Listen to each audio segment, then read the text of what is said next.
Hi, everybody. My name is Patty, and I'm a reference librarian at San Bernardino Valley College.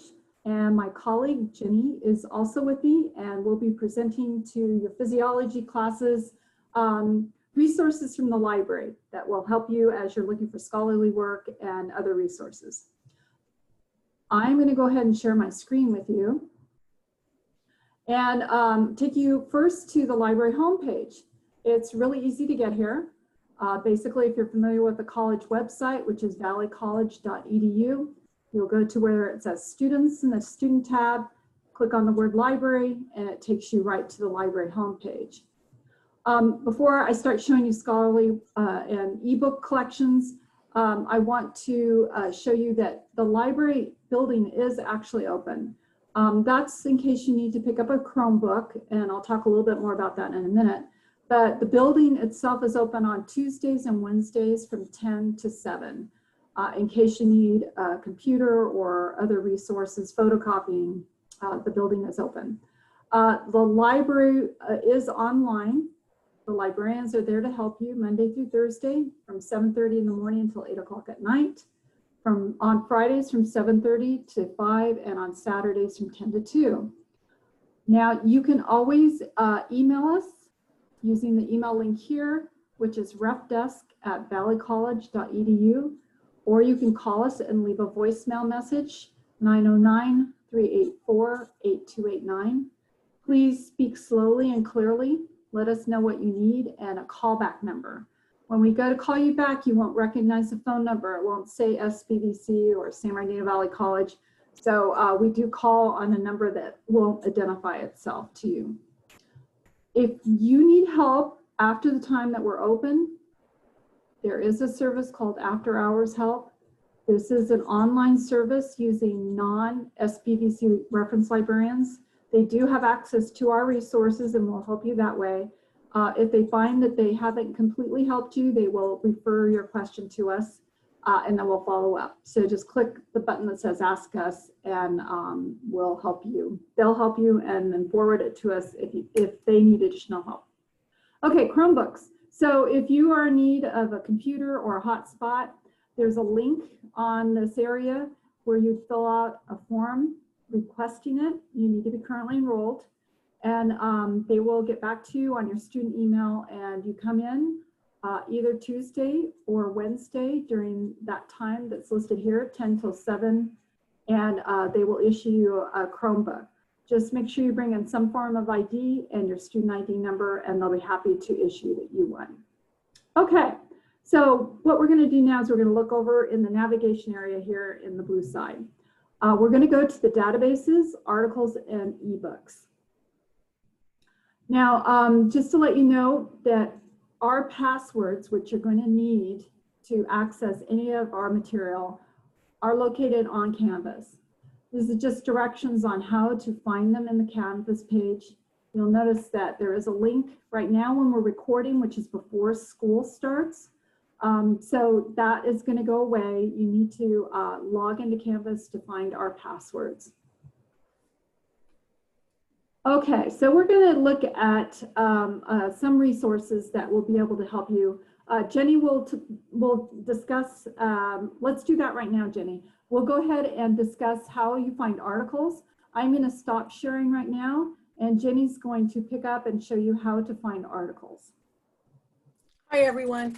Yes, I'm going to show you, I'm going to share my screen, and we're going to take a look at journal articles. So your assignment is made up of 2 parts. The first part is 5 academic studies or database, academic articles. And to find those, the best bet is to go, we're going to start here at articles and ebooks, and then come down the list, and right near the top, we have a link right away to Academic Search Complete. The key here is you see the word academic. So that will clue you in that that's where you want to find journals. Now, I know that most of you, or many of you, are probably in some kind of medical field. So we do have medical databases. I'm going to scroll down the page a little bit, and under, we have databases by subject. And if you scroll there, I don't want to make you too dizzy. We have health, medicine, and behavioral science. So we have several databases here that could be related to your future studies. For instance, we have the Health Source, Nursing and Academic, and Medline. These are both databases that are great, and they have medical and nursing journals included in them. However, primarily this research here is clinically based. And so since your assignment for this course is a little broader, you want the physiology of a particular diagnosis or condition, that's why I always start students here at the Academic Search Complete. But I highly encourage you to investigate and play with those medical related databases, because that's where you're going to be headed. All right, so let's start with Academic Search Complete. And you can see following the name of the database, it has something in parentheses. That's going to indicate to you which password to use. And remember, you'll have to go to Canvas to find your passwords. This is the EBSCO database, one of the EBSCO databases. So we open up and we go ahead and we put in our username, user ID and password, and we sign in. Okay, and so you can see now we're at a search box. One thing I want to point out is the EBSCO databases, fortunately or unfortunately, they look the same pretty much. So you want to see right here on top of the search box which database you're in. So this is where you want to start. And supposing my diagnosis or my condition is diabetes. So I'm going to search on diabetes. And I'm going to also, because this is specific to physiological aspects of it, I'm going to add this word physio, which stands in for the whole word, truncates the word physiology. And the way you do that is you go ahead and put a shift star or asterisk. So that will tell the database, I want things on diabetes and I want physiological things. So then we're going to go ahead and do that search. That little star is called truncation, and that could be a search technique you can use always for other topics. All right, so coming down now, we have a result list, and we have, you can see lots of articles, 21,000. So the first thing you're going to do is you're not going to freak out, and you're going to, because you only need 5. So what I suggest is play with the left-hand side here. Scrolling down the left-hand side, we have source types, and then it describes to you all the different materials that are in our database results. And what we want is what? We want only academic journals at this point. So we narrow it that way. It hasn't helped a whole lot. We still have 20,000.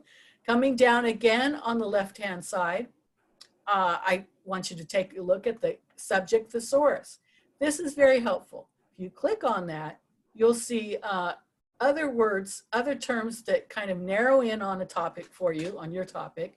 If you select just one, it goes off and does that search. So instead of doing that, you want to click on the show more. You have a drop-down menu here. So let's say I want specifically type 2 diabetes, and I'm looking at the physiological aspects of it. And so, oh, and I know obesity really affects it. So boom, I'm going to click that too. Now I'm going to go ahead and update. And I still have a number of articles, so still don't be afraid. They all come up in date order. And so what you want to do now is you want to begin previewing the titles. This first one is going to have to do with thyroid hormones, and coming down, number 3 looks like it has to do with fatty liver disease. So let's supposing you want to take a look at that one, but you're not sure. So you mouse over this eyeglass, and it pops up a screen where you'll scroll just a little bit down and you'll see an abstract, which is just a fancy word for summary. This will describe the article to you, because for this assignment, you really want to have studies. So you want to make sure you're looking at these articles or these summaries, and usually they will say that they're a study. So let's see, it doesn't actually, it refers to epidemiological studies, but it's not saying that this is a study. So let's go ahead and take a look at it and determine if it is. The way you do that is you just simply click on the title. This gives you, again, general information about your article, the full title, all the authors involved, key terms, the summary again. On the right-hand side has some helpful things, like you can save the article to a Google Drive for free. You can print it, you can email it, you can save it, but not to a floppy disk. I'll show you that in a minute. And then of course, the important information, the citation. You guys will probably be using APA, so you can see there's a citation there for you. It is computer generated by an algorithm, so you have to read it and make sure it's accurate. Now to see the whole text, the whole article, let's go on and click on the PDF format. It will open up your article and you can enlarge it a little bit on the screen. And this is called a review article. So this is going to be an article that reviews lots of research that's been done on the topic. So it's not going to have, I believe, we're not going to find, has great pictures, but what we're looking for is the, yeah, see, we didn't see a methods section, but there's good information here. So this one would actually be an example of one that would not really be a study, but it could be one of your other three. So then you simply go back to the detailed record. Let's see, is it going to go back? Let's go back to the detailed record. And then I'm going to go back to my result list. And I'm going to keep going. Or I can go up to that first one. I think that one might work too. Let's see, it's only 5 pages. Does it say it's a study? Let's see. Blah, blah, blah. Objectives, yes, it starts off with objectives. So right away, methods. So you know this is a study. So we'll go ahead and we'll use this one as an example. Clicking on the title. Again, I'm going to click on the full text. And I'm going to enlarge that just a little bit on the screen. And now you're going to see here that it goes into a abstract, methods, design, results. That's your summary, so that the scholars have given you a summary of what they've done. You want to keep going. You want the whole article. So it starts with an introduction, and it goes into materials and methods, results, charts, graphs, discussion. That's what you're looking for. So for instance, this would be 1 of 5 if you think you'd like it. And you can then, when it's this displayed on your screen this way, if you just go straight up on the page, you'll see this little gray bar that comes down, and there's your download button. So all you do there is go ahead and download it to your desktop, or send it to make a new file for it and save it right away, and you're good to go. And again, if you want that citation to get you started, which is a very good starting point, I recommend it. Go in, take the citation, and go ahead and copy and paste it. Go ahead and put it right on a reference page. And then you'll have to edit it and make sure the spacing is correct. And especially make sure that's one of the articles you're going to use in the end. So that could be a big help. So that's basically what you want to do when you're looking for the academic journals. Whichever database you're in, you want to, and this one works well because it has the academic word. You want to be sure to combine your subject terms with the word and. If I hadn't put the and there, I would have got funny results because it would have tried to read those 2 words in a row. And then the physiology, again, that truncation can help narrow and help save time. Then when you come down and you're looking at the articles, let's go back to the result list. You want to utilize the eyeglass so that you can scroll in and take a look at that abstract summary so you get an idea. And then you're going to need 5 of such articles. And if you get through the first page and you're reviewing all these and you still haven't found what you wanted, then what you might want to do is either contact the librarian, or before you do that, you can maybe add another subject term up here. You can go back and look at the thesaurus terms and make some more changes to narrow up your results. But that's how you're going to find your academic material, and you're going to need 5 of those. Let's see if I covered everything. It looks like, okay, so I'm going to turn it back over to you, Patty. I'm going to stop sharing now. Thanks so much, Jenny. Okay, so I'm going to share my screen and quickly show you the links for other sources on your assignment. So we are back at the database page, and basically we got there from going to the home page, going to the student tab, clicking on library, and then we have this blue navigation area where we clicked and we can go to articles and ebooks. So I'm going to scroll down, and we have the ebook heading here. We have a number of electronic book database links. One that will be helpful to you would be the EBSCO Academic Collection. I'm going to go ahead and open a tab for that. And you would put in your user ID, which is read 2020 with an exclamation point, and then a source with a capital S, 2020 exclamation point is the password for this semester. And it will take us in where it will allow you to do a search. It kind of looks very similar to the articles that Jenny was showing you. It is from EBSCO. You can see that they give you their EBSCO host logo up here. You could kind of take a look if you're interested and see what they're highlighting, but you'll just basically take your subject term and type it into that search box. So I'm going to use the search cancer. Other searches come up that other students have done. You can select any of those or just continue on with the subject that you've typed in there, and it will bring up a result list. In this case, you have a number of books that have come up that have cancer in the subject area. So it links them or lists them by, in this case, relevance. You could choose date notice, and I'll shuffle it around. But, you know, basically looking like this one is 2018, and it's about cancer. So I've gone ahead and selected it. It will then take you in where you can see a description, and you'll see that it bold print cancer's in there all over the place. That could be really helpful to you.